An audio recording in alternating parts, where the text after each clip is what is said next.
Do you feel the urge to move toward a more play-based practice and just don't know how to do it? Or maybe you're struggling to incorporate more child-led learning into your otherwise teacher-led program. The research is clear. Play is how children learn best during the early childhood years. But creating a classroom where play is the focus isn't always as straightforward as it may seem.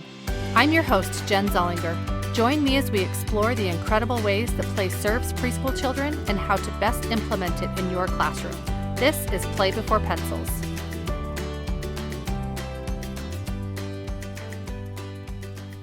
Over the last 15 years, Amber Unger has worked with young learners in 4K, kindergarten, and first grade. Currently, Amber is a 4K teacher in a full-day play-based program within a public school in the Milwaukee, Wisconsin area. Amber strives to be an encouraging voice and support for other educators who want to bring play into their classrooms. Amber, welcome to the podcast. I'm excited to have you today. Thanks for having me, Jen. Yeah, absolutely. So I've read your bio, but can you just tell us a little bit about where you are in your teaching journey, kind of how the path looked for you to get from where you started to where you are now? Sure. Happy to. So my name is Amber Unger, and I am a 4K teacher, which means I am a 4-year-old kindergarten teacher. And I teach in a play-based program of a public school in the greater Milwaukee area. It is a full-day program, and we are play-based, meaning that every 4K classroom in our district is expected to teach through play. So I am very blessed in that regard. I am in a really happy place in my teaching journey right now. So I'm feeling very grateful that I have administration both at the district level and the school-based level that not only support play, but tell us this is how we are teaching in 4K. We are teaching through play, which I know is a very privileged position to be in. So I'm very thankful for that. And we have a very hardworking 4K team with we are a smaller school, so we only have 2 4K classrooms, but we have 2 educational assistants in both of those 4K classrooms. So we have a rock solid 4K team that works together to make beautiful things happen for our kids. And we have really seen a lot of growth with our families over the years since we've implemented a play-based program in our classroom. So when we switched from traditional to play-based, we had a lot of questions from families. They weren't so sure about what this was going to look like for their kids. But over the years, I think that parents have really seen like, okay, this whole play thing works. So I'm really happy to be in a position now where our play-based program is more well established, and families are seeing the benefits for their kids, especially if they have older kids who have already gone through our program. And I'm also just really grateful too, because I've had my own play-based journey. I'm still on my own play-based journey, and I feel more and more confident in teaching through play. But of course, this wasn't always the case. We also started at ground zero, so I can relate to a lot of the struggles that teachers have when it comes to teaching through play in their classrooms. So I started my career in a public school classroom, and I wish that I could say I didn't have a terrible experience, but it was not at all what you described. I feel like I came out of college understanding the importance of play. You know, I had studied it, I had, read the research, we'd been instructed on it, but actually like facilitating that in my classroom, I didn't have a lot of confidence in how to do that. And I honestly don't feel like I had a lot of really solid examples of that, particularly in the public school settings that I had, had practicum assignments in or whatever.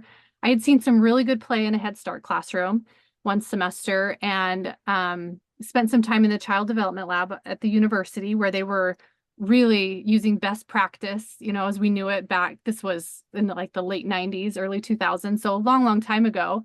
But best practice, they're seeing a lot of play and a lot of, almost to the point where I was like, are they playing too much? Like, should we not be instructing more? But when I got into that public school classroom, and it was a special education classroom as well, so play is obviously going to look different in that kind of a setting. But I didn't have any administration suggesting that we play more. I did have a speech language pathologist who was pretty seasoned, and And she was really good at making things fun, but it was still very, very teacher directed. And so play for me, it was kind of like, I want to try this, but it's not really working the way that they all said it was going to work in the textbooks. And so it just kind of fell off of the agenda for me. And I don't know if you've had where I just didn't really feel like I had support. I know that when you started in this like switch from traditional to play, everybody's kind of learning together.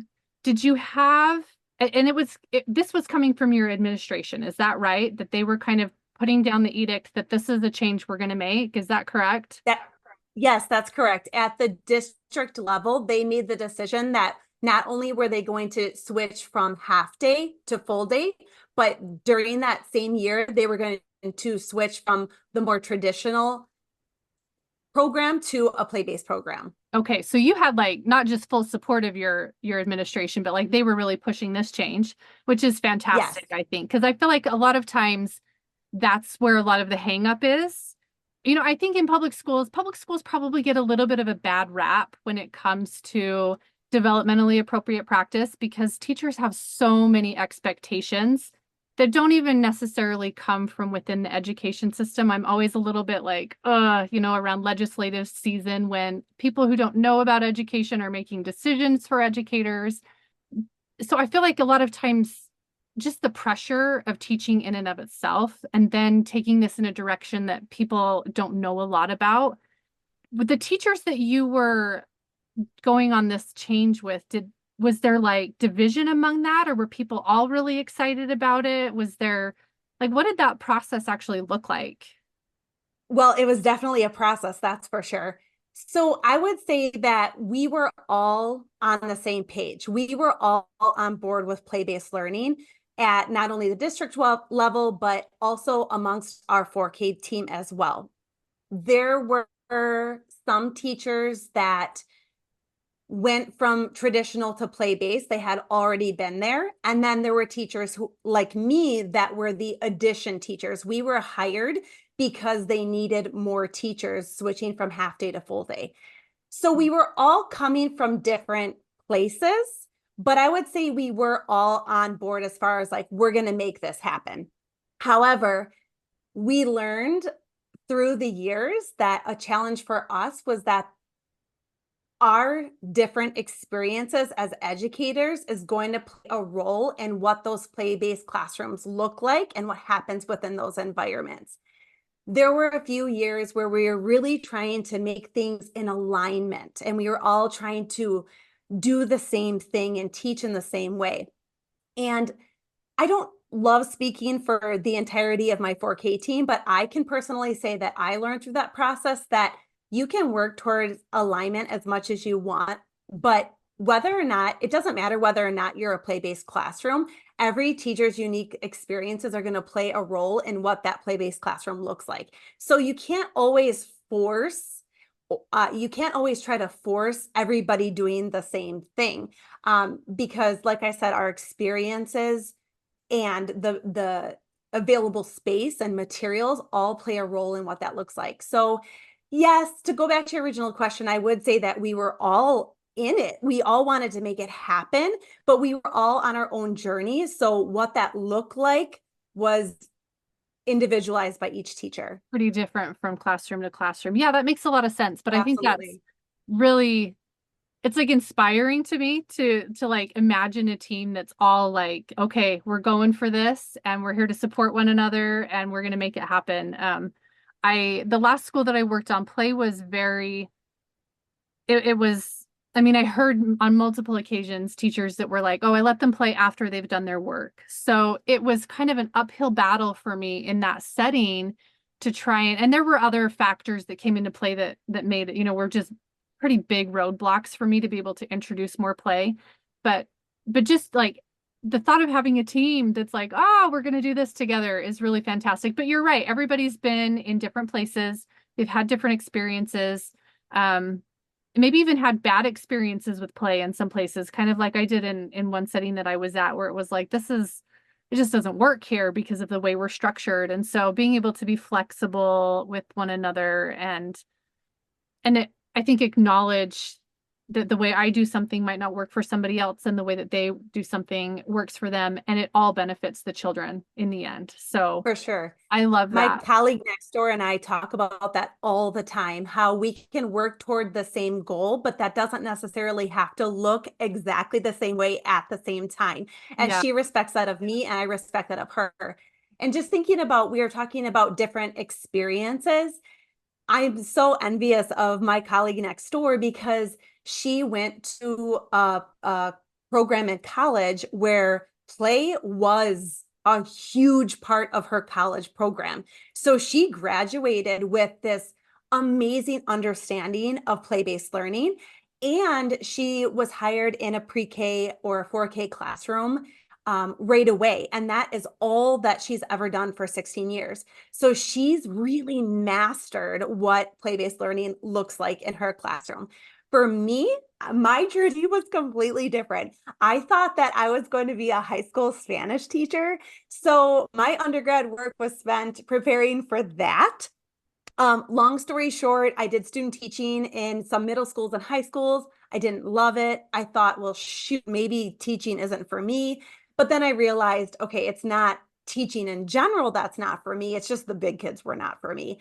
I kind of fell into a bilingual kindergarten teacher, or excuse me, I fell into a bilingual kindergarten teaching position. It wasn't in a play-based program back then when I started, but that's how I got started with the littles. Honestly, Jen, I have to tell a quick embarrassing story. I remember my first year teaching kindergarten, the kids asking to play because there was a kitchen area in there left over from the teacher before me. And I remember telling my kids like, "Oh, we don't have time to play. We don't have time to play." Isn't that terrible? But I I've didn't done, know any better, Jen. yeah, I did know better and I still did it. My college experience where I thought I was going to be a high school Spanish teacher did not prepare me to teach through play in that kindergarten classroom.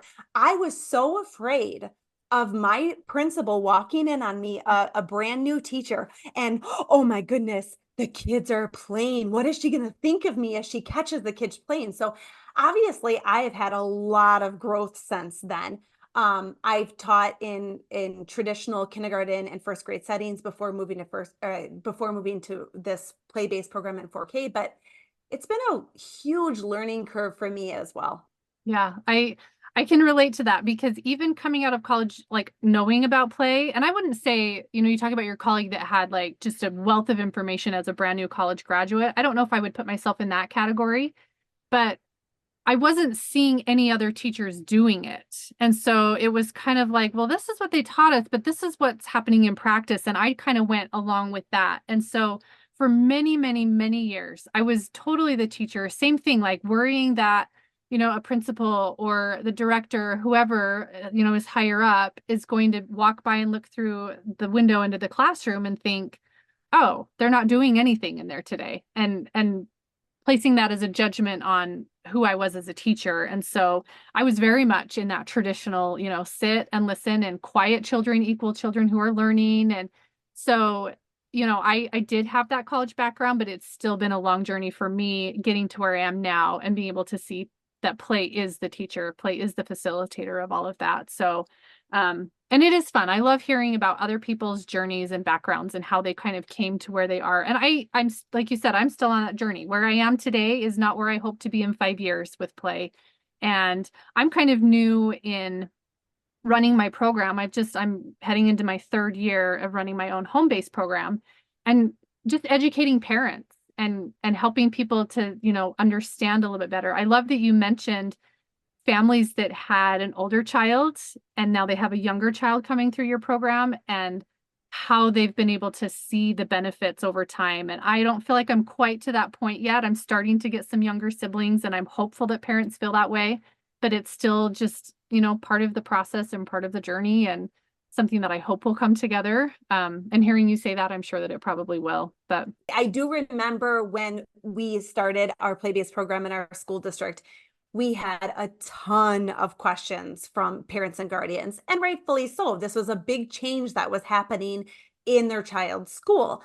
And so what I found is that parents saw play and learning as two separate things. Yes. And at the time, I didn't necessarily have the language to communicate how play and learning go together to those parents. So it was a bit of a struggle to get them on board when I wasn't really able to articulate that to them yet. Right. So I just want to say to teachers listening, like, if you are afraid of what families are thinking, you're afraid of those questions, just know that that's a natural part of the process.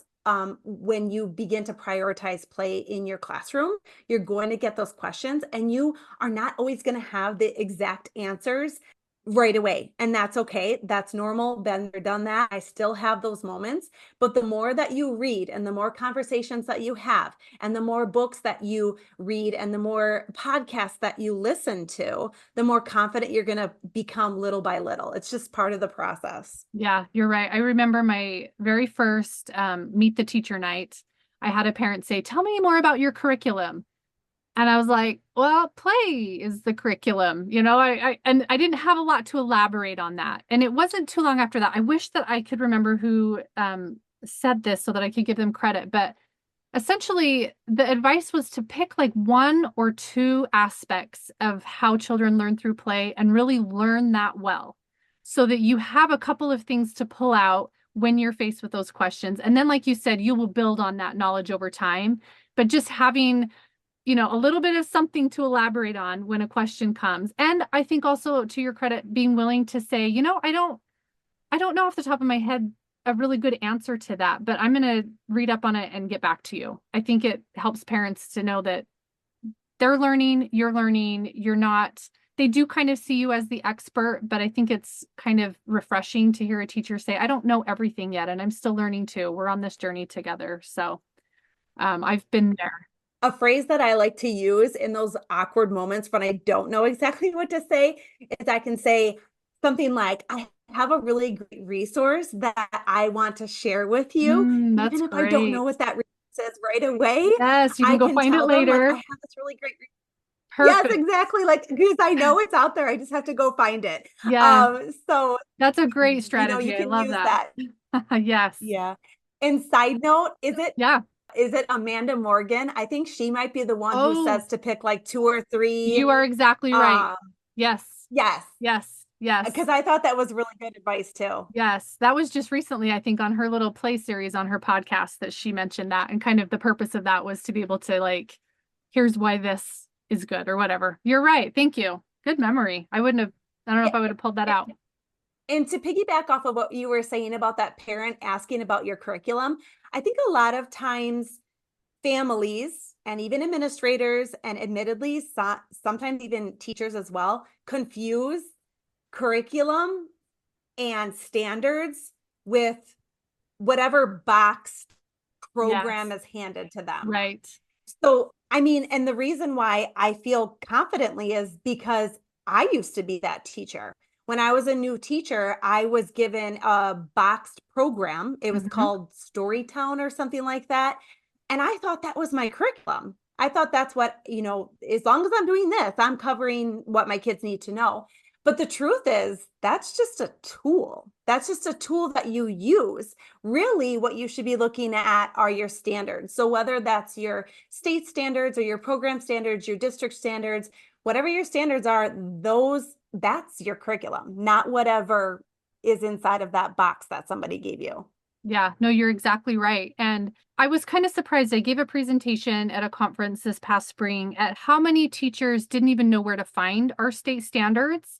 And I'll be honest, when I was teaching in the public school, now granted, I was teaching special education, so we were on a little bit different track as far as the kinds of skills that we wanted our kids to have when they got to kindergarten. These were a lot of kids with more severe disabilities, but just like having a basic knowledge of what is it exactly that is an appropriate thing for a 4-year-old to know as they wrap up their preschool year. And I think sometimes that's where the high expectations come that kids should be reading when they leave, preschool, or they should know a long list of sight words. I think it often is because we haven't taken the time to find and learn what those state standards are. And when you don't know that, you can't you can't teach those things. You can't make sure that the materials that you're providing in your classroom are things that are going to help them learn those skills. And so that's something that I always, when I meet with a new teacher or speak with a new teacher, like, look at your state standards. They're usually very, very appropriate. And what we always do at preschool is not always appropriate. So bringing those into alignment is just really important. And I think that it actually makes play easier when you know what those standards are, because you don't have these high expectations that you're trying to meet. They're very realistic all of a sudden, and you can bring play into that. So can you maybe just talk a little bit about how you have taken your state standards and aligned those with the types of materials that you bring into your classrooms, the types of activities that invitations, or however it is that you run the play in your classroom, however you facilitate that, how that works together? Absolutely. I mean, we've already sort of touched on this a bit, but knowing my state standards is how I get started. So in Wisconsin, we have the Wisconsin Model Early Learning Standards.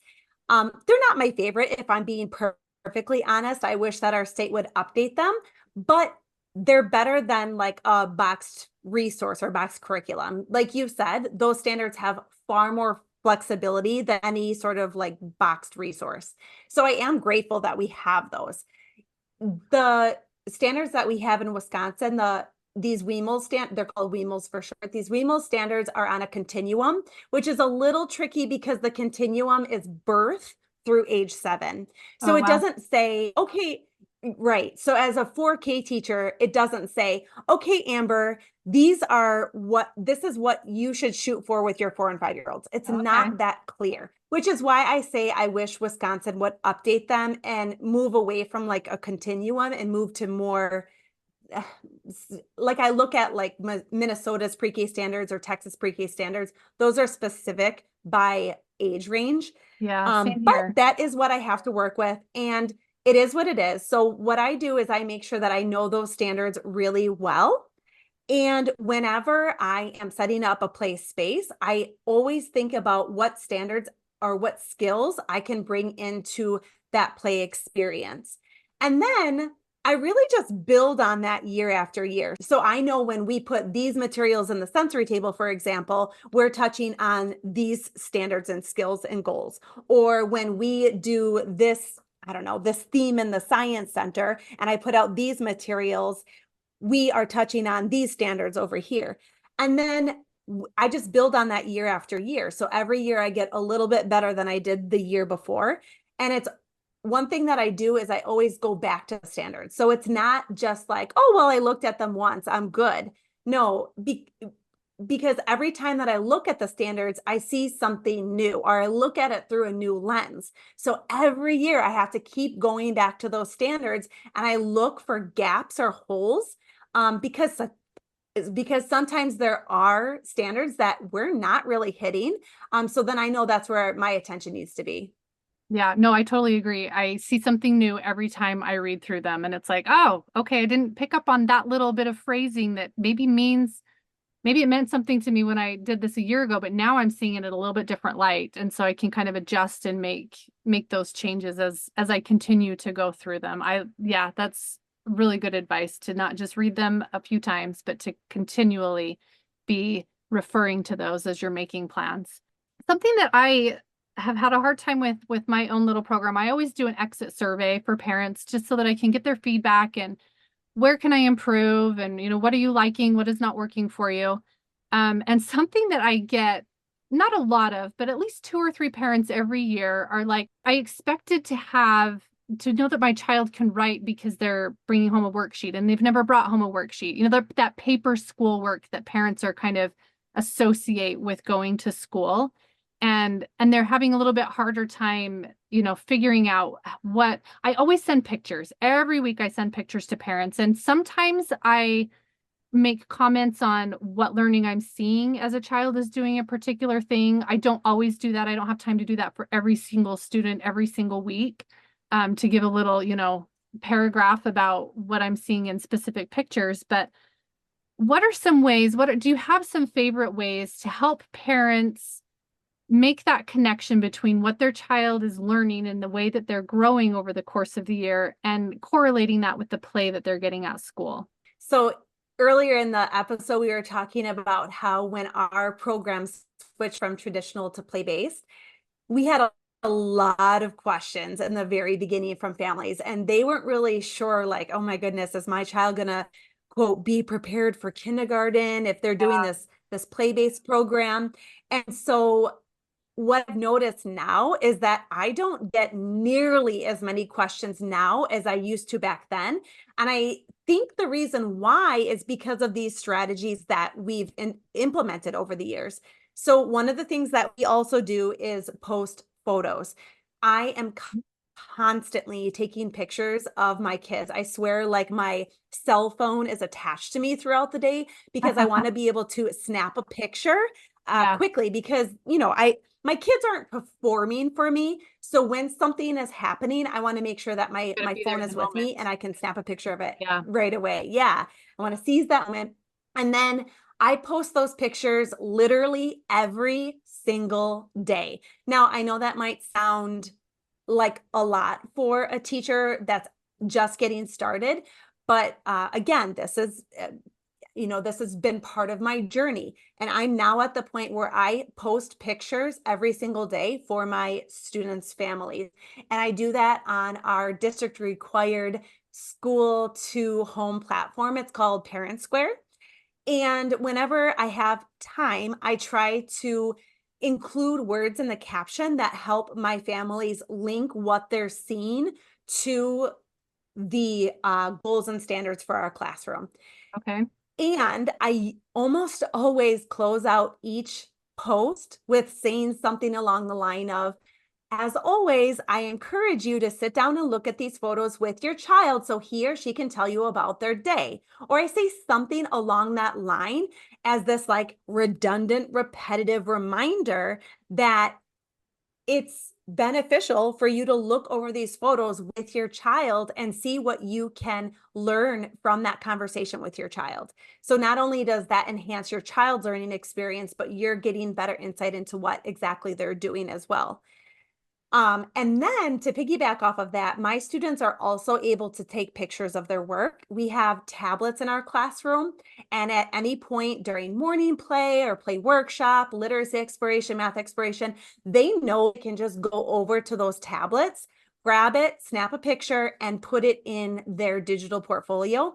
And we use Seesaw. There is a free version of Seesaw. And by the way, I got those tablets through a Donors Choose project. So Nice. even well, I should correct that. Half of them came through a Donors Choose project. The other half of the tablets were issued to us through our district. But initially, I only had the ones through the Donors Choose project. And it was just 3 tablets to get started, but that's all we needed. And so that's just another way for my students to take ownership of what they're doing and show their families what they're working on in their classroom. And I Yeah. also like having the tablets and Seesaw as an option because I can't catch everything. So my students can take pictures of their own work when they want to. And I really think that doing that brings value to their play experiences. It shows what you're doing is important enough that you should take a picture of this and talk to your parent at home about it. So those pictures play a really big role in our classroom as well. Yeah. You had a post fairly recently, and this was an idea that I thought this is so simple about using like a label and putting ask me about. Do you want to tell a little bit about that, what that looks like? Yes, absolutely. And I have to be transparent. That idea did not come from my own brain. It's just something that I also saw like on social media a couple years ago. And I started implementing it in my classroom and I love it. So what I do is I grab those hi, my name is stickers that you would Uh-huh. wear to like a professional learning conference or something like that. Yeah. And I write the child's name. So it might say, hi, my name is Jen. And then I observe Jen during play. I just kind of pick a spot near Jen and I get close enough that I can hear her, but not too close that I'm not interfering with the play. And I just sit for a couple of minutes. It doesn't have to be very long. And I take note of something that is, I just kind of take note about some important part about their play. And then I communicate that on the sticker. So I might say something like, "Hi, my name is Jen. Ask me about the problem solving skills I used when I was building a tower with Amber," or whatever. So that way it is a springboard for conversation between the child and his or her parents or guardians at home. I love that idea. I'm going to use that this year. There's so many. I've kind of been playing with some different ways to communicate with parents, different, things throughout the year. And when I saw that, I added that to my list because I thought it's so simple. And I love, you mentioned how kids get really excited when it's their day to get their little label. And so I love that too, that it's a recognition for them of their learning. It's not just communicating with the parents, but it's like, I noticed something really impressive that you did today, and we're going to highlight that, and you get to go home and talk to your mom or dad or whoever about that. And so I love that it kind of brings the child into it, and it makes it really exciting for them as well to be able to see their growth and learning and recognize that. It's just a fun and simple way to do that. It is simple. And like you said, the kids love it so much. They love when it's their turn to get a sticker. Just a little pro tip that I learned through experience the hard way. Don't put the sticker on the child's shirt right away because it will fall off by the end of the day. So yeah, so I put the stickers in our daily schedule. I put it next to the card that says dismissal. So when we're getting ready to go home, I remember, oh yeah, I have to stick this sticker on Jen's shirt before she puts her jacket on. So one more thing I kind of want to ask you about, because I don't have any experience with this. I've never worked in a full day program. It's always been a half day. And so when I look at the structure of my 3 hours that I have with my students, so much of that the bulk of that really is unstructured free play. They have a lot of just freedom to choose and to move about the classroom and do things. As I think about a full day, I imagine that you have to probably bring in a little bit more structure at times. Do you want to just describe what a full day program for you looks like and how you kind of balance that, unstructured play, some guided play, maybe some teacher directed play? There's all those kind of different components that can be beneficial, and how you balance those, and maybe even what kind of skills you leave to certain types of play. What does that look like for you? This is something that I've become more and more confident with over the years, but it's been a huge learning curve for me. When I first started in a play-based program, I wasn't sure, like, what is this supposed to look like? Are the kids supposed to just be student-driven, free choice play all day? But yet I was being told I should be teaching these goals and standards. But then there are standards that are like, students will recognize rhyming words. And I was like, well, how do I get students to recognize rhyming words if they're only doing student-selected, student-driven play? So that was something I definitely had to work through, but I am happy to say that I'm getting a grasp on things.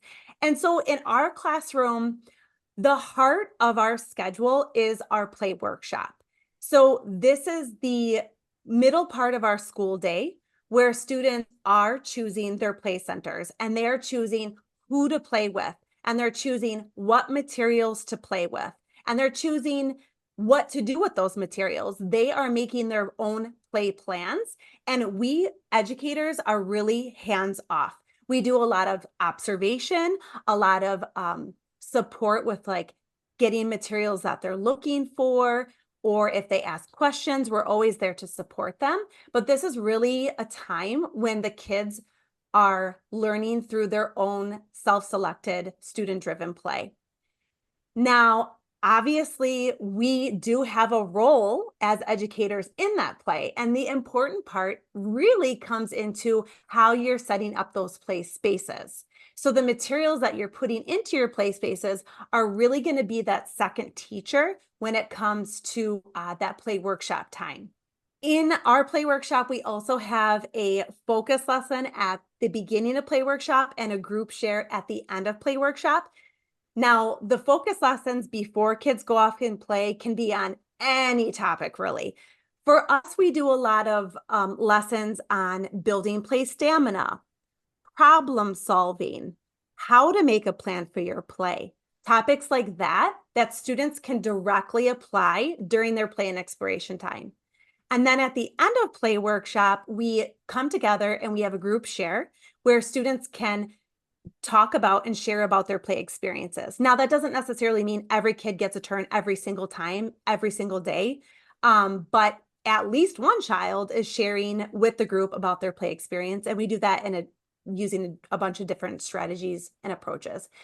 But really, that's our play workshop time. And that is the heart of our day where they have that self-selected student-driven play. Then outside of that, we have other blocks of time, which, like, for example, our literacy time. Now, that is where we're going to hit on that standard that's like students can recognize rhyming words. Yeah. That doesn't come organically during play workshop time necessarily. A lot of standards do happen organically during play workshop, but not recognizing rhyming words. I have to explicitly teach that during my literacy time in order to get those kids to recognize rhyming words. Now, with that being said, even though we have this structured literacy block of time, there is a huge element of play to that as well. So, for example, this past year, my colleague and I set our professional learning goal around marrying this idea of literacy and play together. And the way that we did that was by leveling up our interactive read aloud experiences with play. So what that looked like was on the carpet, we would start off our literacy time with a book, not just reading the book, but really making it an interactive experience where we're having discussions and we're talking about characters and setting and rhyming words. And what was the problem of the story? What was the solution? Working on story sequence. And then what we would do is we would transition into a book-based play experience. So we would have like stations or different activities set up around the room where the students could then go practice the skills we were working on. So to be more specific, one book that we really drilled this year, both my colleague and I in both 4K classrooms, was the book The Mitten by Jan Brett. For like 2.5 weeks, we read The Mitten, and every single day we focus on a different aspect of that book. And then after reading or rereading or taking a picture walk or retelling that story together on the carpet, my students would then be released to go play, but every activity or station that was set up was linked to that Mitten book. So maybe we had puppets in one station with a bed sheet that represented the mitten where they could like become the characters and act out the story. Or we had another station set up where we had pictures of the characters taped to wood blocks. We had another station where we had pictures of the characters taped to magnet tiles in our magnet center. I'm trying to think what else we had. Oh, we had felt board pieces so they could retell the story on the felt board. But the point is that through these playful experiences, our students were able to apply what we were doing in the whole group area. They were able to apply those skills and practice those skills with other children or independently. And we saw such a dramatic, what am I trying to say? We saw such growth with our kids this year when it came to not just being able to regurgitate what a vocabulary word meant, but actually using that vocabulary in their retell. It was amazing. So this is a practice that we have started this year that we will grow on and continue to implement in our classrooms in the years ahead. So I don't know. I know I did a lot of talking. I just really wanted to differentiate between those blocks of time, like the play workshop time when we're doing more free play and the more structured play where we were reading books and giving the kids opportunities to practice those literacy skills through play. Yeah, and I picked up on a word. It's actually something that I like to kind of differentiate between sometimes. You use the word playful. And we have to, like you said, we have to recognize as teachers, there are times when explicit direct instruction is necessary.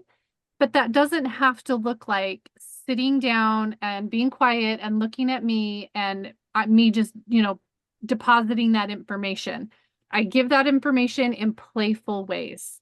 And so that's something that I really have focused on as well is when the need for direct instruction is there, it's so important to make it playful because otherwise the children don't want to engage with it. And so I actually had kind of a similar experience this year with some storytelling that I did in a different way than I've done in the past. And it is pretty incredible when you take a story and go into depth in it and the growth that happens.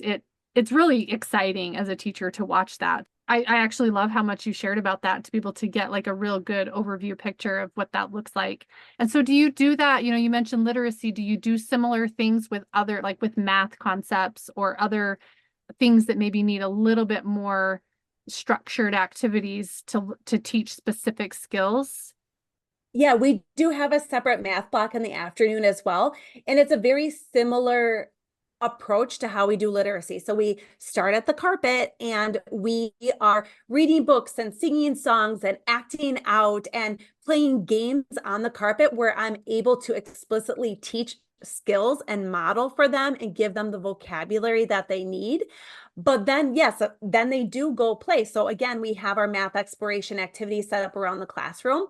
So they're not during math exploration, they're not in the library, they're not at the sensory table, they're not at the theater, they're not at the imagination center, but rather they're at the tables and the carpet and sometimes a smartboard. And they are only choosing between those math activities that we've set out for them.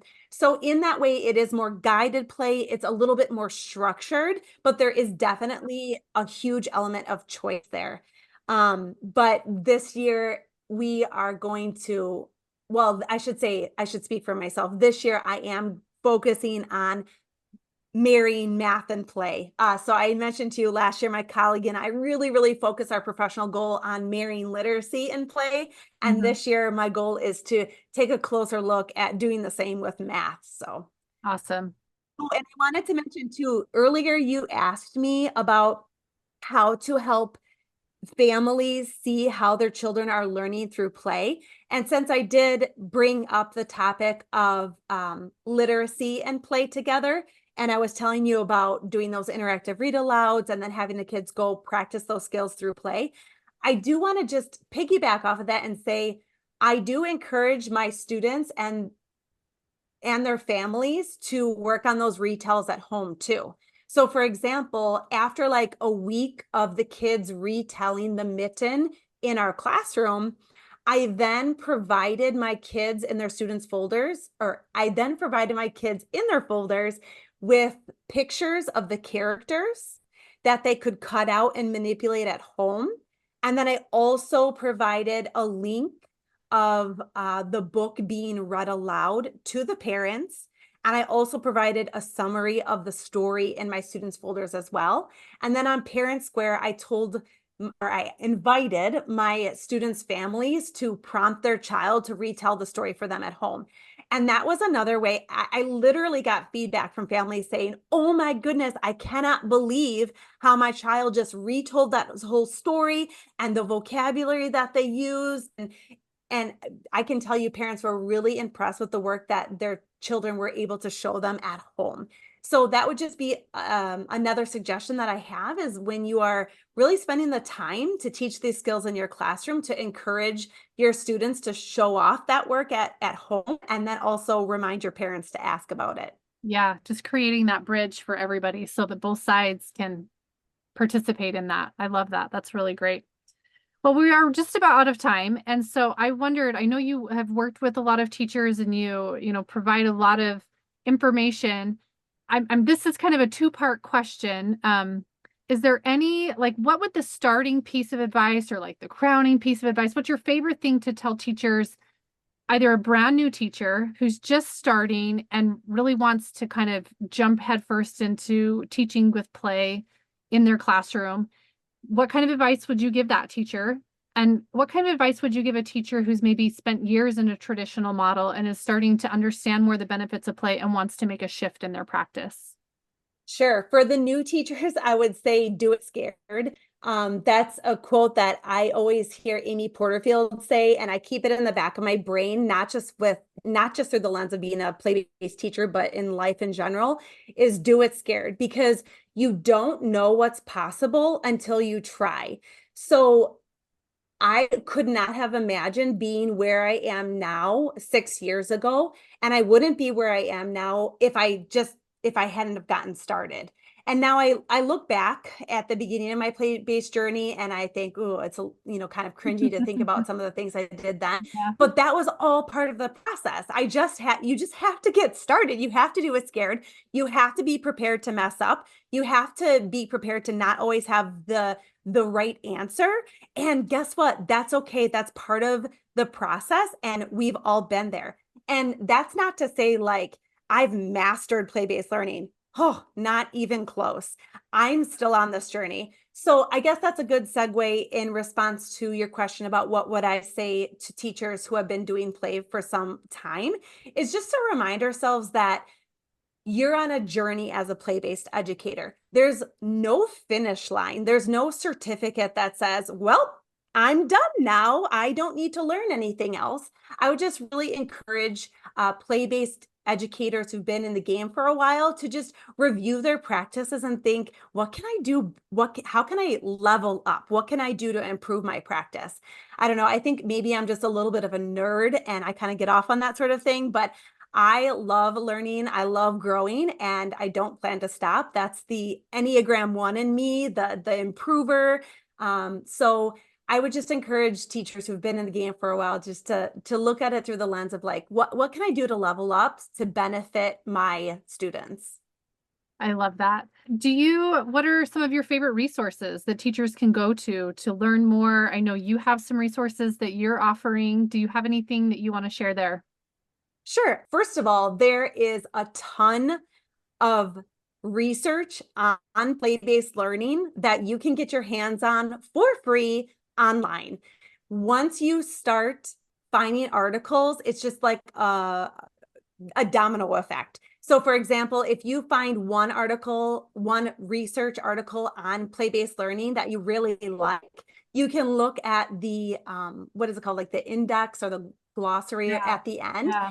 and you can see what articles that author used to write that academic article. And then you just have more and more ideas. So that's something I would say is just look at the research. The more you know about the research around play-based learning, the better you're going to get in your practice, the more confident you're going to get speaking to administrators and families. So for sure, look at the research.